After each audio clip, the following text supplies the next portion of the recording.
Alors, bonsoir tout le monde. J'espère que vous allez bien. Mathieu Martel avec vous.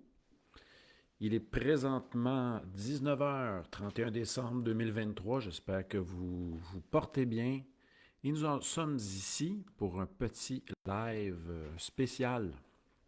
Simplement me dire à savoir si l'image est adéquate et si le son est bon également. Donc, petit live spécial, le questionnaire de philosophie du magazine de philo, que nous allons bien sûr travailler ensemble. Donc, je vais vous présenter ces points-là dans quelques instants. Alors, nous en sommes là pour nous souhaiter la bonne année. Et aussi, je vais vous poser quelques questions où vous allez pouvoir répondre dans le clavardage en me saluant. Alors, dites-moi simplement si le son est bon et adéquat. Nous allons laisser le temps aux gens de se joindre à nous avant que ça soit pour eux des rencontres, une fête, etc. C'est un live de nouvelle année pour annoncer l'année 2024. Donc, certains nous écouteront. On m'a déjà écrit en différé.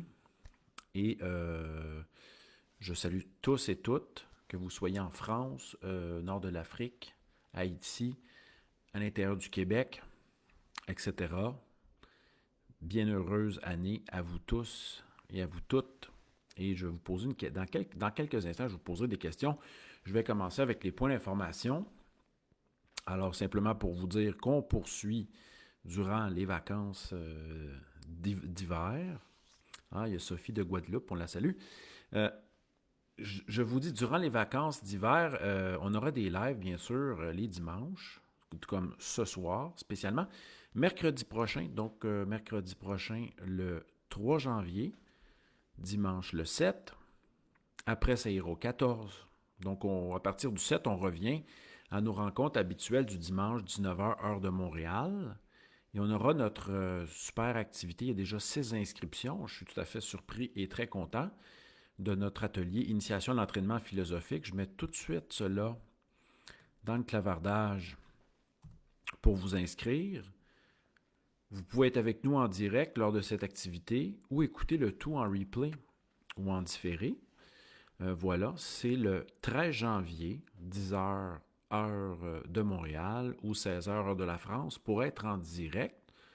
Sinon, vous vous inscrivez pareil, vous allez recevoir l'enregistrement de notre rencontre d'1h30 où je vous pose toutes sortes de questions. Si vous voulez en savoir plus, allez voir la vidéo où je traite de l'atelier, une petite vidéo de 10 minutes où je présente l'atelier avec les questions que nous allons aborder. Alors voilà, donc ce soir, écoutez, ça va dépendre de vous. Il se peut que je vais vous présenter ce questionnaire-là. On se sert du questionnaire de la revue Philosophie avec certains artistes dans la presse. On soumet cet interrogatoire de 13 questions. Quelquefois, les questions varient. On a appelé ça le questionnaire de Socrate, mais je suis allé chercher chez Philo 5. Je salue François Brooks à cet effet qui a, disons, mis ce fameux sondage, ce fameux questionnaire de Socrate. Mais ce n'est pas Socrate qui l'a inventé, mais c'est en l'honneur de Socrate. Ce soir, nous allons, salutations à Marie-Pierre de Bretagne, salutations, je vous salue dans quelques instants. Donc, il est tard en France, ouais, il est 1h du matin, voilà. Donc, voilà, ce questionnaire-là, nous allons l'aborder ensemble. Je ne sais pas, ça va dépendre, ça se peut que je le fasse devant vous. Ça va dépendre de vous.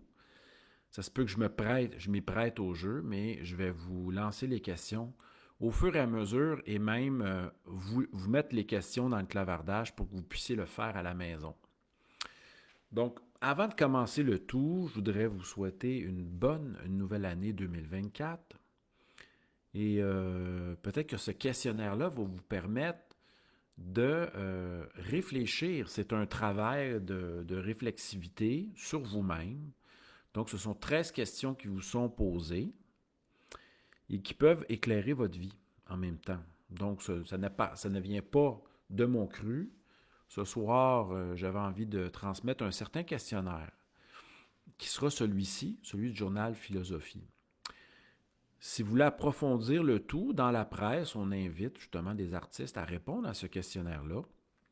Moi, j'ai retranscrit les questions. Je vais vous les partager. Ça se peut que je me soumette justement à cet exercice en direct sans avoir réfléchi aux questions. Donc, ça serait de manière spontanée. Alors voilà, j'en profite pour vous saluer. Je vais saluer les gens aussi qui vont nous écouter en différé, en secret, etc. Salutations à Mélanie, merci d'être là. Cathy, Anton, Sophie qui est en Guadeloupe, Marie, Pierre qui est en Bretagne.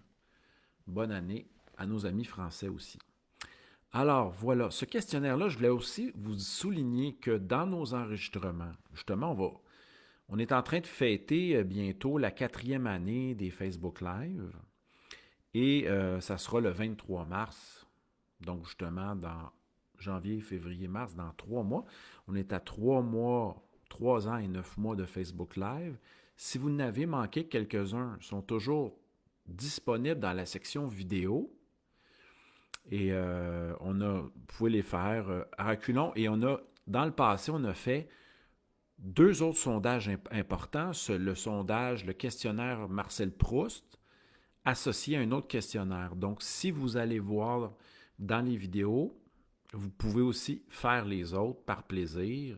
Je crois que ça s'appelait les grands questionnaires. Tout ça est dans la mémorisation de nos rencontres Facebook Live. Sachez que notre prochaine rencontre, je vais tout de suite vous l'annoncer au mois de février. Voilà, ici, rêver sa vie et vivre ses rêves. Le tout se passera au Yoga Shack à Montréal le 23 février. C'est le retour en salle. Vous savez que j'adore ces moments-là parce que il y a de la magie qui se passe, c'est-à-dire qu'il y a des prises de conscience soudaines. On est vraiment, quelquefois, on s'étonne nous-mêmes de ces rencontres. Voilà. OK. Je l'ai mis dans le clavardage. On va commencer avec le questionnaire. Je vais juste l'ouvrir ici. Je pense pas que ça va. Je vais me le mettre ici. Voilà. OK. Parfait. Je le mets ici. OK. À côté du clavardage. Oups. Attendez. Je ne vais pas perdre. OK. J'ai un petit peu de misère. Donc, vous ne me perdez pas ici. Vous me voyez. Dites-moi que tout est beau. Je vais aller chercher le questionnaire. OK. Première question. Et je vais les mettre, tiens, je vais les placer au fur et à mesure. OK. La première question du questionnaire du magazine Philosophie qu'on a appelé le questionnaire socratique. Et c'est la question qui suis-je? Qui pour moi, donc c'est la question numéro 1. Je vais la mettre tout de suite dans le clavardage. Question numéro 1. Je vais faire un commentaire. Je vais plutôt faire ça. OK. Question numéro 1. Voilà. Qui suis-je? C'est quand même, pour moi, la question la plus importante de la philosophie, qui est liée à une grande affirmation qui était sur le fronton du temple de Delphes, le fameux « Connais-toi toi-même ». Et j'en ai souvent parlé, du « Connais-toi toi-même », hein, de l'oracle de Delphes également, mais je crois que c'est une des plus importantes questions sur lesquelles réfléchir. Il y a même Platon dans l'Alcibiade qui se demande, mais c'est quoi le soi-même en lui-même? Hein? C'est la question de l'Alcibiade aussi. Donc, s'il y a une lecture intéressante à faire à ce sujet, c'est celle-ci. Je réfère souvent aussi à la citation d'Héraclite d'Éphèse, « Je me suis cherché moi-même ». Donc, c'est la grande question de la quête de soi. Et mon livre, L'appel de l'être, hein, est essentiellement centré sur cette question-là de l'identité, de la quête du qui suis-je. Donc, c'est la première question. Je vous la mets là. On va les passer une par une. À la fin, je mettrai toutes les questions en bloc. Vous allez pouvoir les faire à la maison. Donc, voyez ça comme un exercice. Avant de commencer le début d'année, écrivez quelques lignes et laissez-vous aller à la plume développer ce que Ricoeur appellerait l'identité narrative. Donc, vous vous racontez une histoire en tentant de répondre à la question. Et la première question, c'est qui suis-je? Allons voir la deuxième. Voilà. Je vais aller chercher ça. Ah, c'est tellement bon, celle-ci. OK, il faut que je fasse attention ici. OK, la deuxième. Je ferme le tout. On la met ici, je vais la commenter. Donc, on y va pour ça ce soir. Très bonne question. Que retenez-vous de votre éducation? C'est une question qui nous pousse à réfléchir sur ce que nous avons retenu. Et celle-ci, j'aimerais bien y répondre. Hein, pourquoi pas? Pour essayer celle-ci. Que retenez-vous de votre éducation? Hein, si on se posait la question, quels ont été les professeurs qui nous ont marqués? Est-ce qu'on est capable d'en nommer 5? Ceux qui restent frais à notre mémoire, il y a ceux-ci, puis il y a ceux qui nous ont marqués aussi qu'on a oubliés. Mais habituellement, quand les individus nous marquent, on ne les oublie pas. C'est la grande question de toute votre éducation. Qu'est-ce que vous retenez? Vous pourriez faire cet exercice-là en vous concentrant sur une idée. Mais je vais tenter de répondre à cette question-là. Ce que je retiens de plus de l'éducation, ce n'est pas une question de contenu. Ce n'est pas une anecdote. Ce n'est pas un contenu théorique. Ce n'est pas la méthodologie. Ce n'est pas la lecture de grands textes. Ce que je retiens le plus de l'éducation, ce sont les individus, les professeurs et professeures marquants par leur présence, par leur manière d'être. Et bien sûr que je les associe par exemple, à l'histoire, au français, à l'éducation physique. Je les associe à une discipline, mais c'est d'abord, ce que je retiens de mon éducation, c'est d'abord des individus qui avaient une approche, un style singulier. Voilà. Et je me rappelais, par exemple, de mon professeur d'histoire, M. Brazeau, qui nous racontait toutes sortes, qui nous racontait l'histoire comme une histoire. Et voilà, par exemple. Allons-y avec la troisième question. Ce soir, je vous présente les 13 questions du questionnaire de la revue Philosophie, qui est des questions qui sont souvent dans le journal La Presse, posées à des artistes, et on les découvre à travers ça. Et je vous invite à faire ce grand questionnaire par la suite, prendre ces questions-là. Je vais les mettre dans le clavardage à la fin, une à la suite de l'autre. Vous allez pouvoir copier-coller le tout et vous donner ça comme pour démarrer votre nouvelle année. Faire cette pratique-là d'identité narrative, de clarifier à partir de questions. C'est bien de se soumettre à des questions qui sont quand même très ouvertes. On y va avec la deuxième, la troisième. Voilà. Elle est très bonne, celle-là. J'écoutais récemment. Copier, parfait. J'écoutais récemment Robert Michrahi. Sommes-nous libres? Robert Michrahi, sur France Culture, j'ai écouté quelques podcasts, des enregistrements datant de 2013-2015. Et Robert Michrahi a eu une grande influence que fut Spinoza. Il en est un des grands traducteurs français. Avec Potra, avec aussi récemment Moreau, voilà. Mais Michrahi,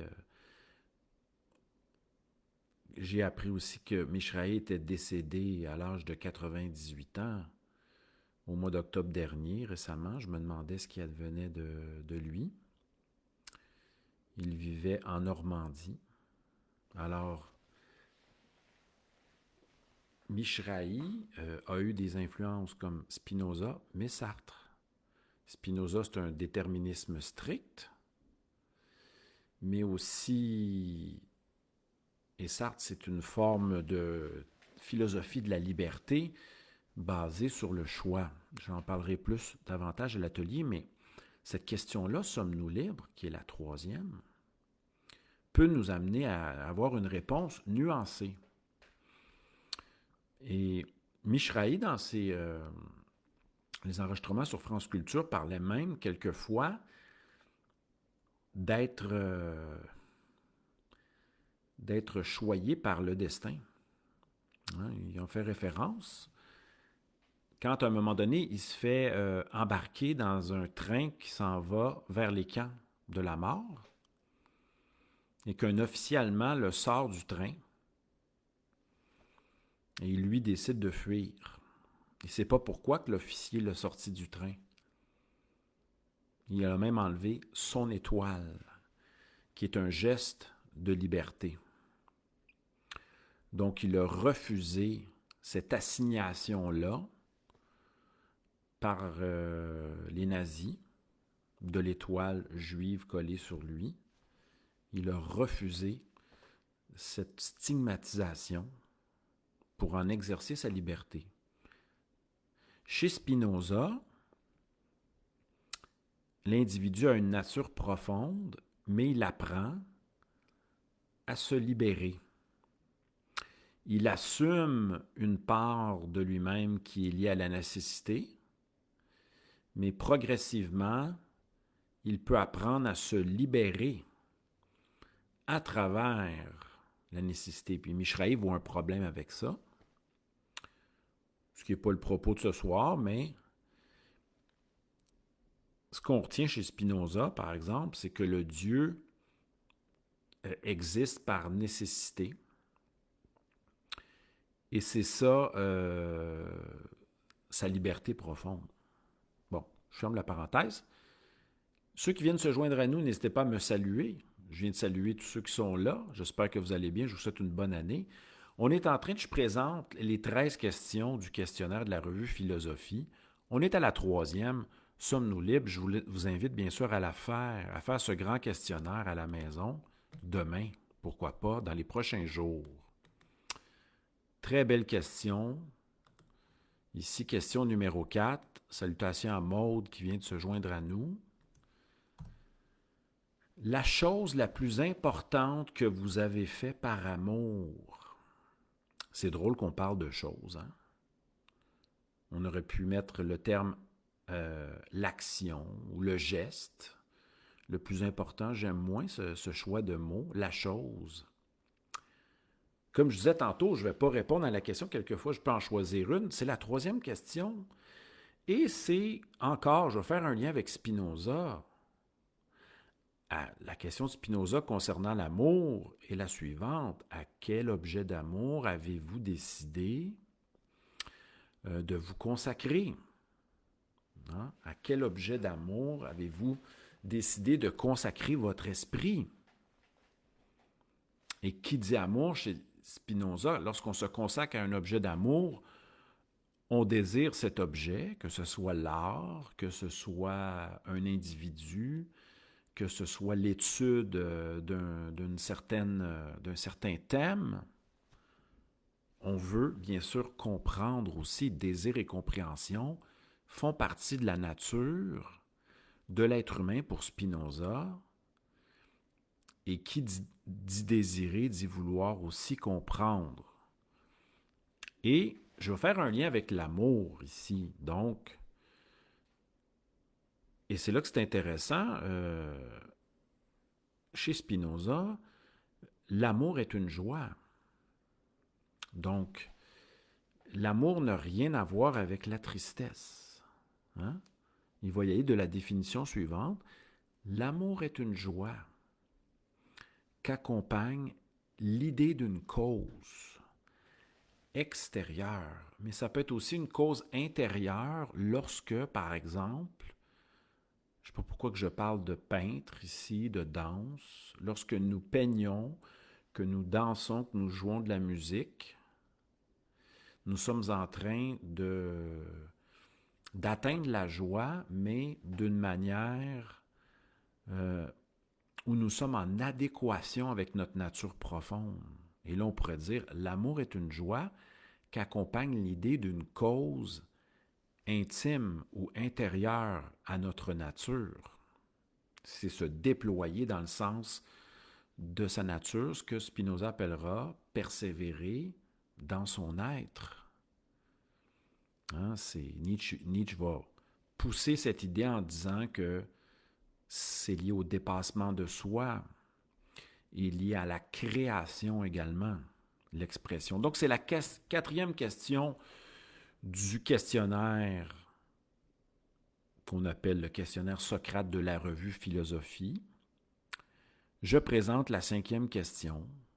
Je vous invite à faire ce grand sondage. Je me répète, là, mais il y en a qui viennent de se joindre à nous. Ah oui. Je vais répondre à celle-ci.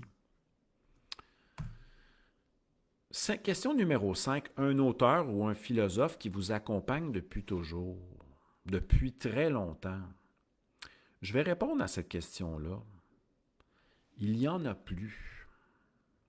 Il y a eu des moments, des périodes, par exemple une période, je vais parler des trois auteurs qui m'ont marqué a priori, au début de mon adolescence. Aphorisme sur la sagesse dans la vie de Schopenhauer. Ensuite, ce fut ou bien de Kierkegaard et par la suite Nietzsche. Il y a eu une exploration davantage de l'œuvre complète de Nietzsche pendant une longue période, mais il y a eu aussi des auteurs avec qui j'ai eu de la difficulté à être en syntonie, comme Clément Rosset. J'ai eu des épisodes Clément Rosset à 19-25 ans et peut-être un peu plus tard, à quelques moments durant la vie. Mais si certains me demandent aujourd'hui, y a-t-il un philosophe que tu relis souvent? Non. Est-ce que tu as des fois des coups de cœur? Oui. Quels ont été tes derniers coups de cœur au niveau de la lecture? Est-ce que je m'en souviens? Peut-être j'ai eu une période Clément Rosset, oui, je pourrais dire ça. Vous me dites, c'est Clément Rosset, tu suggères quoi? Le réel et son double, la force majeure, notamment. Euh, voilà. Donc, vous, posez-vous la question. Vous pouvez m'écrire tout de suite, tant qu'à ça, y a-t-il un auteur, un philosophe qui vous accompagne depuis longtemps? Vous pouvez être sincère dans votre réponse, c'est-à-dire quand vous allez faire remplir le questionnaire à la maison, vous donnez-vous un 5 lignes à peu près par réponse, au moins. On continue. Question numéro 6. Ah, c'est bien ça. OK. Donc, je procède ici. Question numéro 6. Merci à tous, à ceux qui sont ici présents en direct. La question numéro 6. Ce qui tourmente votre conscience. À quoi pensez-vous très souvent ces temps-ci? Je reformule. Qu'est-ce qui vient habiter, vous obséder ces temps-ci au niveau des thèmes de la pensée? Qu'est-ce qui tourmente votre conscience? Et la question, c'était quel est votre démon? Mais c'est-à-dire, qu'est-ce qui vous tourmente profondément au niveau de la pensée? J'ai eu des épisodes où je m'interrogeais sur la mort. Hein, donc, les questions concernant la mort venaient à moi. Hein, Nietzsche disait, je ne décide pas volontairement de penser, mais les pensées viennent m'habiter. Et Nietzsche avait dit, je ne m'occupe que des pensées qui me concernent profondément. Je ne fais pas simplement de la gymnastique philosophique sur des thèmes, mais des thèmes vraiment qui nous habitent. Voilà, on continue. Question maintenant, je vous présente la question. Oups, attendons ici, je ne vais pas me tromper. La question numéro 7. Ah, parfait. Je vais répondre à la question numéro 7. OK, allons-y. Avec la 7, voilà. Ce soir, le thème de notre rencontre, c'est un questionnaire de la revue Philosophie pour commencer la nouvelle année 2024. Le lieu parfait pour créer et rêver. Y a-t-il un lieu parfait où vous aimez être, qui vous permet de créer, de rêver? Quel est ce lieu parfait? Et moi, là-dessus, je vais répondre brièvement. C'est bien sûr la promenade durant la marche. Donc, on disait des philosophes, les disciples d'Aristote, qu'ils étaient des péripatéticiens, qui aimaient penser, péripatein, tourner autour, qui aimaient penser en marchant. Et voilà ce qui m'arrive. Donc, le lieu parfait pour la création, je me rappelle avoir écrit des... J'ai écrit dans le métro, dans l'autobus, mais je me déploie tout le temps à travers la promenade. Donc, c'est là que les idées viennent, en mouvement. Voilà pour la petite réponse de la question 7. On continue avec la question 8. Sachez que 13. La question 8, j'ai vérifié dans certains sondages de la presse, variait selon un sondage et un autre. Quel est donner un avantage d'être égoïste? Mais là, ici, cette notion pourrait être réfléchie d'abord parce que il y a une différence entre l'égoïsme et l'égotisme. Ça, c'est un thème en philosophie française qui est souvent confronté. Montaigne, c'est quelqu'un qui réfléchit et qui parle de lui-même. Et c'est très différent. On le dit égotiste, qui aime parler de lui. Les essais de Montaigne, il parle de lui, de sa vie, de toutes sortes de sujets. Donc, c'est le sujet qui discourt sur les thèmes qui l'intéressent, les thèmes qui touchent sa vie. Mais l'égoïsme, c'est autre chose. On a Ayn Rand, cette philosophe qui refusait d'être qualifiée de libertarienne, qui a développé une éthique, une morale, l'égoïsme rationnel. Je n'ai pas lu encore Ayn Rand, mais elle disait qu'il était très important de se consacrer d'abord à soi et à son bonheur. Vous allez pouvoir peut-être répondre à cette question. Y a-t-il un avantage d'être égoïste? Moi, j'ai une idée qui me passe par la tête, mais je me retiens pour cela. On continue avec notre sondage. Oups! Je ne vais pas chercher la question. Ah! Maude nous propose une autre question. Un autre numéro 7, là. Maude, je vais retenir ton sujet. Garde, je vais traiter... Euh, Maude, je vais traiter de ta question numéro 7 euh, au live de mercredi prochain. Si ça te va, rappelle-le-moi, s'il te plaît. C'est une bonne question. Ça sera la question de notre live de mercredi. Je vais m'inspirer de ta question. Alors, Maud aura son live pour son sujet. On y va avec 9. Une idée que vous défendriez contre tout. C'est tellement génial. Une idée que vous défendriez contre tout. Quelle est l'idée la plus importante? Car certains sont morts pour des idées. Socrate pour la notion de justice. Je vous invite à me répondre. Hein. Brûle pour point, on peut y aller maintenant. Allons-y. Maude, on va demander à Maude de répondre. Et de Cathy, ainsi que Anton, Mélanie. Allons-y pour cette idée. Allons-y avec une idée que vous seriez prêt à défendre au-dessus de tout. Quelle est cette valeur supérieure que vous aimeriez défendre au-dessus de tout, l'idée la plus importante? Je vous invite à m'écrire. Voilà. Ah, Maude répondait à la question. 6. Bon, on va aller voir ça. Ce qui tourmente votre conscience. Aimer sans s'attacher. Merci pour ta réponse. Maud, peut-être que je ferai un live là-dessus. Je vous invite à répondre à la question 9. Une idée que vous défendriez contre tout. C'est la question 9. Ah là, merci de répondre. Je vais commenter vos réponses dans quelques instants et je vais aller chercher. Voilà, j'ai un petit peu de misère. La question numéro 10. Oh, ça c'est intéressant. Puis je pense qu'il y a des gens qui vont vouloir répondre. Alors, la question 10 du grand questionnaire. Merci à tous d'être là. On est peu nombreux ce soir, mais on salue nos auditeurs qui vont nous écouter en différé. Puis on a à peu près une centaine, 200 écoutes à peu près en moyenne par live. Et je vous présente la question 10. Un rêve récurrent que vous faites. Hein, certains disaient l'important dans le rêve, c'est l'émotion, c'est d'observer ce que vous ne faites ou vous ne faites pas, comment vous vous sentez.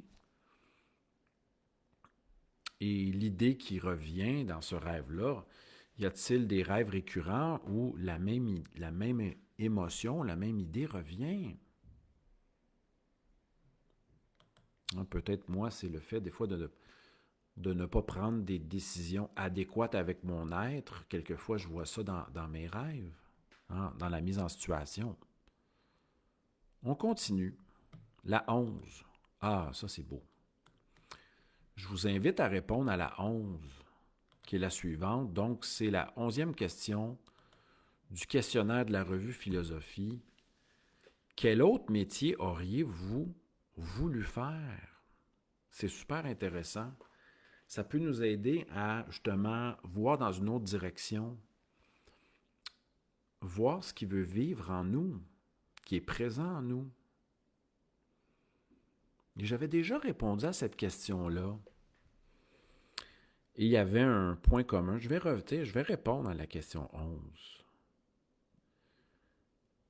J'avais dit à un moment donné que si je n'avais pas été, par exemple, professeur de philosophie ou conférencier d'abord, j'aurais voulu, quand dans ma jeunesse, être joueur de baseball, ensuite jazzman, et pourquoi pas lutteur professionnel. Et il y avait quelque chose de commun avec le conférencier, le jazzman et le lutteur professionnel. Il y a même une complétude, c'est-à-dire le lutteur professionnel, c'est du spectacle, c'est lié à l'expression aussi du corps physique. Le musicien, il y a une part de pratique, mais d'un art, pratique musicale liée aux émotions, et le conférencier, la pratique du verbe liée à des idées. Mais je voyais les trois dans une perspective, justement, de déplacement. Hein, donc, de pouvoir se déplacer dans différents pays pour, justement, qui est lié aussi à la notion de tournée. Et si je répondais à la question aujourd'hui, actuellement dans ma vie, ça serait plutôt la musique. Voilà. C'est ce que je fais. Donc, posez-vous la question, quand vous répondez à la question, quel autre métier auriez-vous voulu faire? Est-il encore possible de goûter à cette passion qui sommeille en vous, à ce désir qui veut vivre?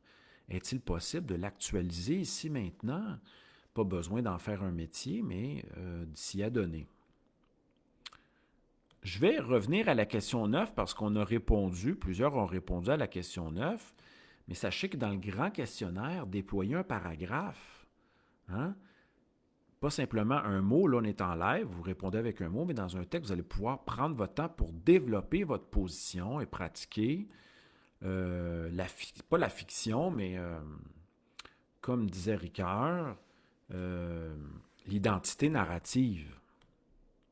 Bon, la question 9, Anton a répondu, Marie, Pierre et Sophie.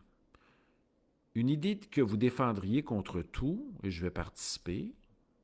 À l'instar de Marie-Pierre, je réponds la liberté.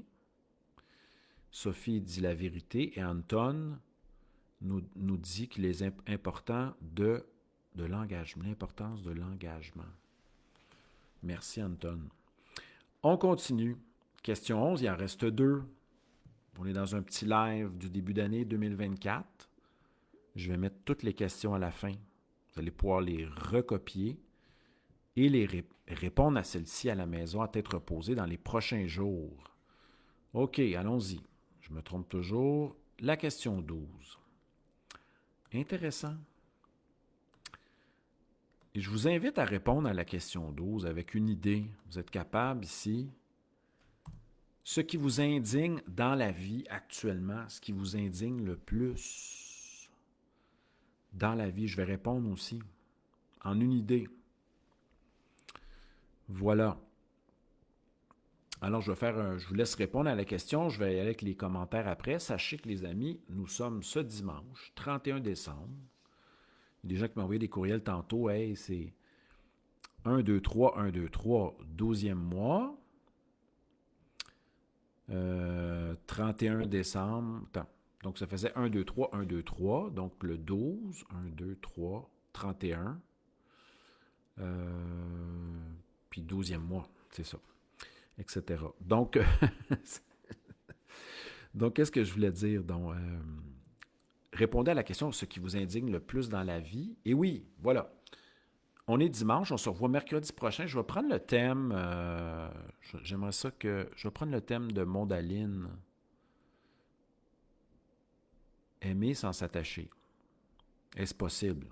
Ça sera le thème de mercredi sur l'amour. Bon, on va se réserver ça pour mercredi le 3 janvier à 19h. Donc, d'habitude, je décide les sujets de dernière minute, mais là, je vais y aller avec une petite demande. Il y avait comme une petite proposition. Je vais réfléchir là-dessus en direct, qui est une bonne question, qui va être notre thème de mercredi le 3 janvier. On se revoit aussi le 7.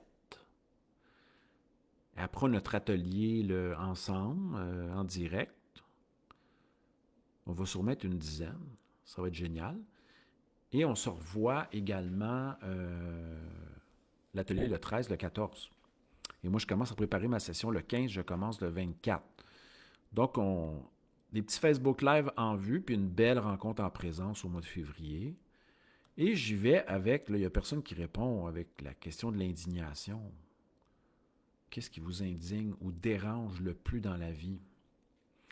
Bon, le thème est lancé. Mercredi 3 janvier, aimer sans s'attacher, mais... Non, ça va être la question mode, est-ce possible? Est-ce souhaitable de s'aimer sans s'attacher? Est-ce possible? Est-ce possible? On va réfléchir là-dessus. Ah, la question 13, elle est merveilleuse. Elle ouvre sur le rapport au divin. Voilà. Le rapport au divin. Question 13. Complétez la phrase. Si Dieu existe, 3 petits points. Ça laisse tellement...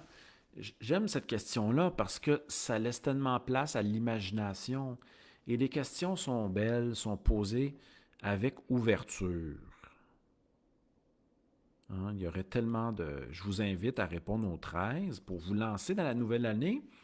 Et si vous avez aimé cette petite rencontre, allez voir les questionnaires, les grands questionnaires. On a déjà fait celui de Proust et un autre dans nos Facebook Live, dans la section vidéo.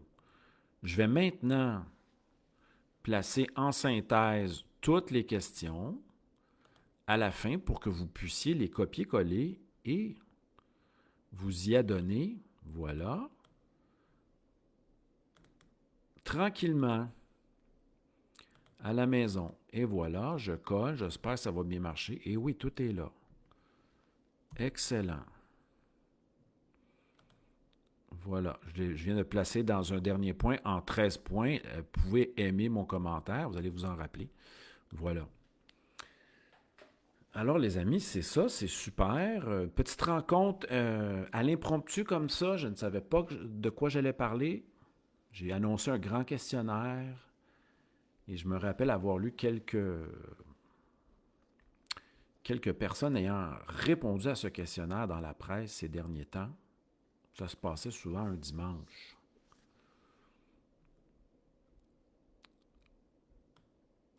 OK. Marie-Pierre, informe-moi donc, qu'est-ce que tu veux dire par récurrent? Qu'est-ce qui est récurrent? Là, je vous ai juste fait un rappel des 13 questions. Voilà. Donc, les amis, je vous souhaite une super belle soirée. Moi, je vais aller faire une promenade à l'extérieur, me délier un peu l'esprit, les jambes également. Merci à tous et à toutes d'avoir été présents. Bonne année 2024. Ah, récurrent prend 2 R. Ben oui, je vais corriger ça. Merci, Marie-Pierre. Je me semblait aussi, mais mon correcteur semblait pas s'en occuper. Je vais corriger ça. Parfait. Merci à tous et à toutes. Passez une belle soirée. Bon premier de l'an dans quelques heures, dans 4 heures environ. Les Français sont déjà passés dans la nouvelle année. On se revoit pour sûr avec le thème. Je vais le mettre ici. La question de mercredi. Mercredi sera: est-il possible d'aimer sans s'attacher? Est-ce possible? Est-ce souhaitable? Hein? Et vous savez qu'on ne donnera pas de recette ici. On va réfléchir à cette question ensemble, d'une manière spontanée, intuitive, voilà. Alors, merci à tous et à toutes. Je vais corriger cette petite faute, récurrent avec 2 R. Passez une bonne soirée, à la prochaine. Et à bientôt, à mercredi, 19h, 3 janvier 2024, sur ma page Mathieu Martel Philosophe. Prenez soin de vous. À bientôt. Bye bye tout le monde.